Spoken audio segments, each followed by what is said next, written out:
Good morning, Southwood. Now I'm on, now I've got it straight. I have to have something in front of me, or I just, go with anything that comes to my head. Dale knows that. It's great to see you all here today, and I have the joy of sharing a couple of special stories from our scripture readings today. And starting with the parable in John about the shepherd and the sheep. And I know Terry told us things about sheep. I'm going to tell you more things about sheep. Just the word sheep is funny. I like sheep. One of the most frequently mentioned animals in the Bible. It's mentioned 218 times, and if you count parables and analogies, up to 500 times. So there must be something about sheep. Whether it's good or bad, there are good things too, and I'm going to hit on those today. Also, this is the only parable in the Gospel of John, the parable of the Good Shepherd. The text today lets us know being compared to sheep is not a bad thing when you're following the right shepherd.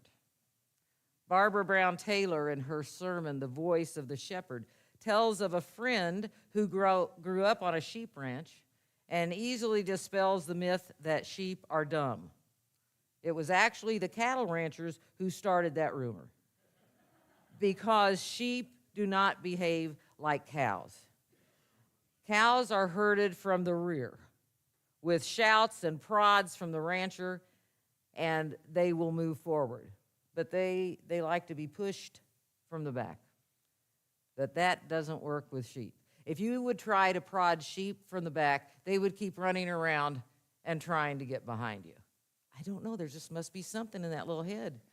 You can stand all day behind sheep making noises, and they won't move. They've got to have you in front of them. They must be led. They will go where their trusted shepherd leads them. Taylor says, in her quote, "Sheep seem to consider their shepherd as part of the family, and the relationship that grows up between the two is quite exclusive. They develop a language of their own that outsiders are not privy to." And I never thought about sheep and language, a language of their own. And when I heard that and the Genesis story, this is where I compare the story of the sheep with Genesis. And that was Abram's call. Again, the Lord said to Abram, "Go from your country and your kindred and your father's house." And now on the surface, that seems like a big ask. Leave everything you know, family, friends, the land you've grown up on, and just go. And that seems like a push to me. Scary. Especially at Abram's age, 75, and picking up and starting over. And I'm sure Sarai was afraid. Yet there's that one line that I think we skip over sometimes, and it says, God says, "I will show you. I will show you the way." God will lead. It may seem like pushing since God is commanding, but then God stays in the mix. "I will show you and bless you." So Abram takes his wife, his brother's son Lot, all the possessions that they've gathered, and sets forth to the land of Canaan. And I want you to think of a time when you felt like you were being pushed to do something that you didn't want to do. I think all of us have an experience like that. I remember when I felt like God was pushing when Terry and I moved to Minnesota. Terry had a new job. I started seminary. We left all we knew, family and friends, and it took a while to figure out that God was leading all along. Because this was later in life for me, too. I wasn't 75. I was 50, and that seemed like a huge ask at the time. My kids were in college. Our kids were in college. We'd always lived in Missouri, and then, boom, we're up in Minnesota. And I love Minnesota, so it wasn't all that bad. But as a kid, as Terry showed, you feel pushed sometimes to go to church. Okay, I've got to show you. You see this? This is my church pin. It's 10 years long. This is what the ENR Church and maybe others used to give if you had perfect attendance for the year. Now, this is how bad it was for me. I remember even as a teenager, if I went to slumber parties or I went to spend the night at somebody's house, one thing I was told, be up by 8 o'clock. We're going to be there to pick you up to go to church. Wow, explaining that to my friends was really, you just don't know. It's my parents. I'm going to have to do this. Because some of them were just in awe, or not in awe, probably feeling sorry for me that I had to get up at that time. But it was those church pins that were important, because if we even went on vacation, we had to visit it. If we visited a church, and we would, because this was in maybe not going to be met if I didn't go, had to get a note from the church with the pastor's signature that said I was there. And then I'd take it back to church, and it was just like you had an attendance book. Okay, Karen Yates has enough for another year of perfect attendance. Okay. I was always in awe of one of the nursery workers. She'd been going to church forever. She had a pin that came down to her waist. I don't know, 35, 40 years. I don't know. But it was quite impressive. But of course, it's not the pin that makes it important to go to church. But at that time, it was. I'm glad now my parents pushed, okay? Because now I know they were really leading me. So what I loved about the story of Abram is that Abram recognized God's voice.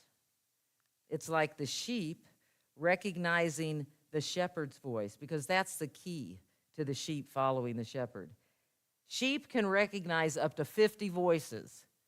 See, I don't know who figures that out. I'm trying to think if they just played a record and had the same line said every time, and if it was said in a certain way, then the sheep would go. Anyway, I'm going with it, okay? Sheep can recognize 50 voices. They can tell from the voice whether they should follow or not. Sheep wander off, and so do we. So many voices vie for our attention today. There's distractions, there's technology, social media.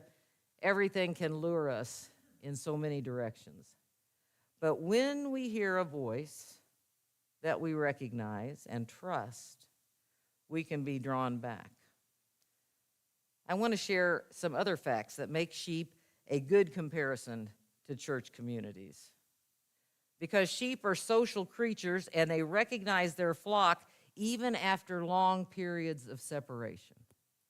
What always amazed me was someone who would call the church after being gone for years, decades, whatever. And they would ask if we could do, or if I could do a funeral for a family member who had passed, because that was their church. And I never said no. They recognized their flock.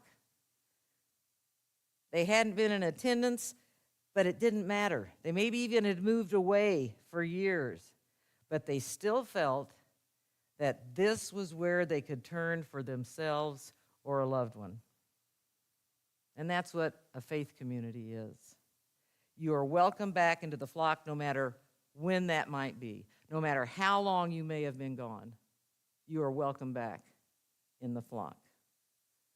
And sheep also recognize faces. They have a wide field of vision and an acute sense of hearing, along with a remarkable memory. Now, I know that may not be the abilities we still have, but at one time we did.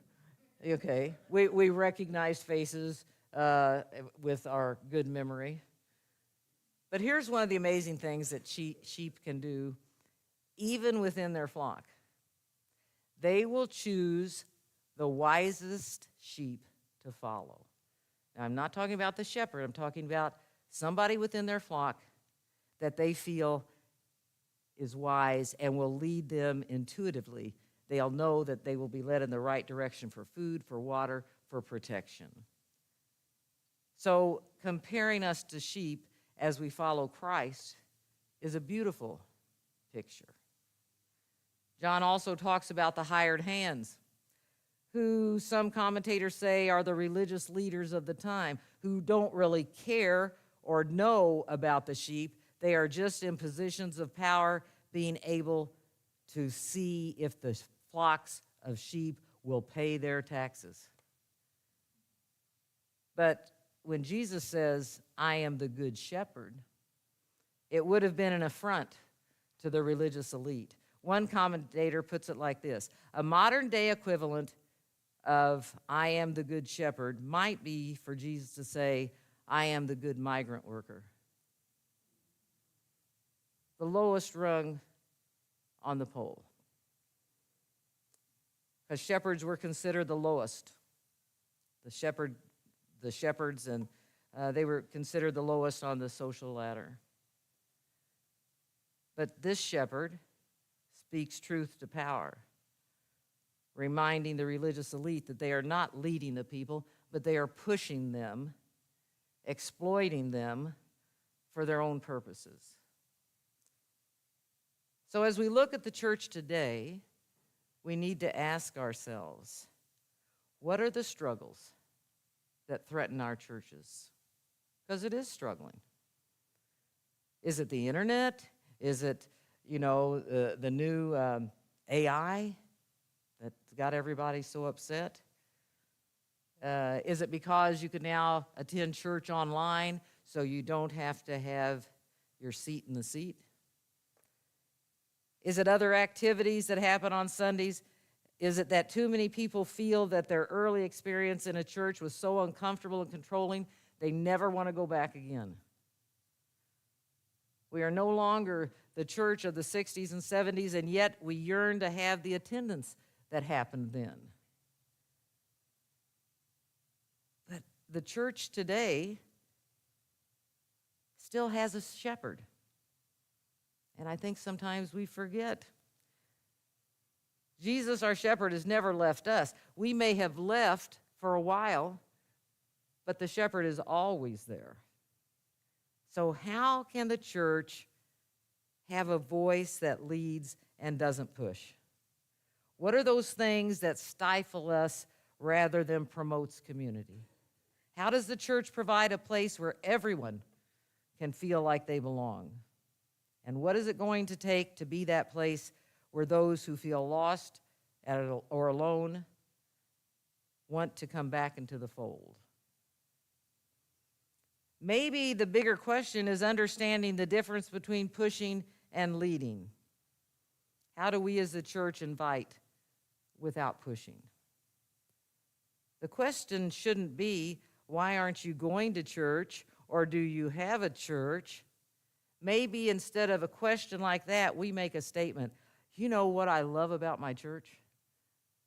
You're just going to share what you love about your church. You're not, putting them in a position to answer the question, why aren't you at church? That's kind of, I think it would make people feel like, why are you asking? But if I were to say today to you, what do you love about Southwood? What do you love about coming here? What do you love that draws you here every Sunday? Okay, somebody I don't care, raise your hand, shout it out. What do you love about Southwood? Everybody. What do you love about Southwood? The hugs. What else? Acceptance. Music. Liberal theology. You feel the love. See, this is the stuff when we go up to somebody and you say, oh, wow, at church today, I really felt the love. I really loved the music. And then maybe they're going to say, really? You're that excited about your church? And that's when you say, if you want to come along, I'd come by and get you. I mean, finding how people love their church is what can maybe bring in those that aren't coming anymore. And with Southwood, we've got a great one to turn to and to say why we come here. So when we say to someone, I sure love the music this Sunday, and they go, oh, you got good music? Yeah, you want to come and hear it sometime? Do it like that. We must be led and not pushed. We don't like being pushed. And if we get pushed too far, you'll push us right out of the circle. But led and not pushed. Thanks be to God and to Jesus Christ for being our shepherd. Amen. What's next? Oh, now, this is great. So everyone's invited to the table. We all are invited to come and get grace and forgiveness.